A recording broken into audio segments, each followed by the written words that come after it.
पर अगर आपको भरोसा है, आईटी शेयरों पर आपको भरोसा है, तो आपके लिए खास खबर है, और नहीं है तो भी सुन लीजिए। इन आइदर केस आपको ये रिसर्च देखनी है, और रिसर्च ये कह रही है कि एलआईसी का भरोसा आईटी कंपनियों पर बढ़ रहा है। कितना और कैसे बता रहे हैं अरमान हमारे साथ हैं इस वक्त। अरमान बताइए।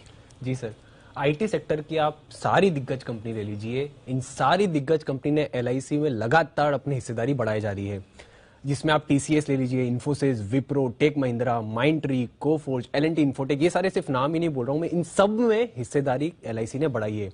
31 मार्च 2022 को अगर आप देखेंगे, जो कि Q4 एंडिंग था, वहां पर जो एलआई की इन सब स्टॉक्स में जो कुल हिस्सेदारी 22% थी, जो अभी 30 सितंबर 2022 में अगर आप देखेंगे तो उनकी एलआईसी की कुल हिस्सेदारी बढ़कर 31% हो गई। मतलब पिछली 2 तिमाही में उन्होंने आईटी कंपनियों में लगभग 9% जो है अपनी हिस्सेदारी बढ़ाई है।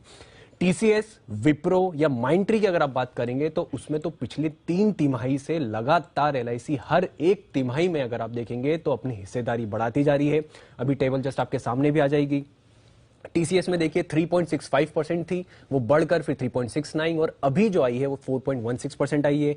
विप्रो में भी सिमिलरली अगर आप देखेंगे कि हर तिमाही अगर आप देखेंगे तो वहां पर वो अपनी हिस्सेदारी बढ़ाते जा रहे हैं, लगभग 3.2% से बढ़कर वहां पर भी 4% हिस्सेदारी। और माइंडट्री की अगर आप बात करेंगे तो Q3 में, तो अगर Q3 FY22 की अगर आप बात करेंगे, अंत में वहां पर तो एलआईसी का नाम था ही नहीं, और अब वो बढ़कर धीरे धीरे बढ़कर वहां पर इनकी 2.75%, लगभग 2.8% जो हिस्सेदारी है बढ़ चुकी है।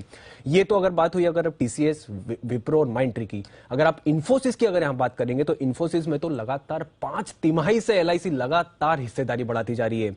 स्टार्टिंग से अगर आप देखेंगे जून 2021 से अगर आप देखेंगे तो लगभग आप सितंबर 2021 की बात करेंगे तो 5.5% थी, उसके बाद बढ़कर धीरे धीरे अब बढ़कर 7.6% के आसपास हो गई है। वहीं अगर आप एलएनटी इन्फोटेक या कोफोर्ज की बात करेंगे तो वहां पर भी पिछली 2 तिमाही में लगातार एलआईसी ने हिस्सेदारी बढ़ाई है।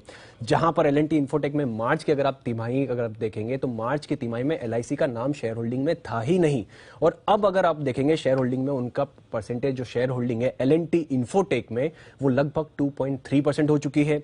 वहीं अगर आप कोफोर्ज की बात करेंगे तो इसी समय के दौरान कोफोर्ज में जो होल्डिंग है 3.4% से बढ़कर 4.1%, और ये ऐसा नहीं कि किसी एक क्वार्टर में बढ़ेगी, हर एक क्वार्टर में थोड़ी थोड़ी बढ़ाते जा रहे हैं। तो इन सारी कंपनियों में लगातार एलआईसी अपनी हिस्सेदारी बढ़ाती जा रही है।